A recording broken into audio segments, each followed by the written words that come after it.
Hello bachcho, let's see this question. The question says in Young's double slit experiment, the separation between the slits is half and the distance between the slits and screen is doubled.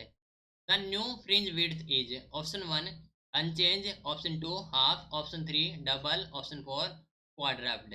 तो question में कहा गया है कि जो Young's double slit experiment होता है उसमें जो सेपरेशन होती है बिटवीन द स्लिट उसको हम कर दे हाफ एंड जो distance between the slit and screen उसको कर दे डबल। तो हमें बताना कि जो हमारी नई फ्रिंज विड्थ होगी वो कितनी होगी। तो इस क्वेश्चन के लिए हमारा की कॉन्सेप्ट यूज हो रहा है that is the Young's double slit experiment. Young's double slit experiment. तो यंग्स डबल स्लिट एक्सपेरिमेंट में हमारे पास है two slits S1 and S2 and जो एक सोर्स है ऐसे ऑफ मोनोक्रोमेटिक लाइट है। तो यहाँ से जो लाइट आएगी जो इल्यूमिनेट करेगी सोर्स S1 एंड S2 को, तो यहाँ से जो लाइट होगी वो इंटरफेरेंस होगी एक पॉइंट पर कंस्ट्रक्टिव या फिर डिस्ट्रक्टिव एंड फॉर्म करेगी एक इंटरफेरेंस पैटर्न। ठीक है, ये है process of Young's double slit experiment. ये है screen.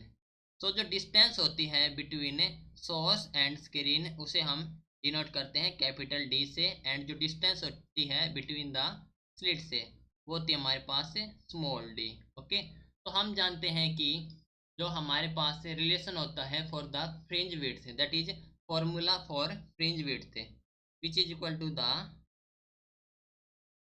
Fringe width that is beta से हम डिनोट करते हैं which is equal to the lambda D upon small d. Okay, जहाँ पर जो कैपिटल डी है वो हमारे पास है distance between screen and slit. तो distance between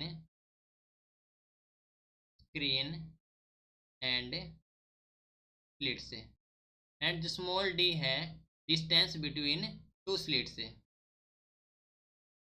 distance between two slit से। ओके, सो क्वेश्चन में बोला गया है कि जो हमारे पास है सेपरेशन बिटवीन द स्लिट्स उसको हाफ कर दिया जाए। दैट मीन्स जो अकॉर्डिंग टू द क्वेश्चन जो डी है उसको कर दिया जाए D/2 हाफ एंड आगे बोला गया है कि जो डिस्टेंस है बिटवीन स्लिट एंड स्क्रीन उसको कर दिया जाए डबल। दैट मीन्स डी को कर दिया जाए 2D। तो हमें बताना कि हमारी जो फ्रिंज विड्थ है उस पर क्या इफेक्ट पड़ेगा। तो हमारे पास जो बीटा है which is equal to the lambda into 2D upon ये हो जाएगा D/2। ओके, तो ये 2 ऊपर जाएगा तो ये हो जाएगा हमारे पास lambda into 4D upon D which is equal to the 4 into lambda D upon D. Okay, तो ये हो जाएगा हमारे पास 4 बीटा, यानी कि जो हमारी फ्रिंज विड्थ हो जाएगी वह हो जाएगी 4 टाइम्स दैट इज क्वाड्रप्ड। तो हम कह सकते हैं कि हमारा option number 4 is quadrupled that is correct. Hope you understood it well, best of luck.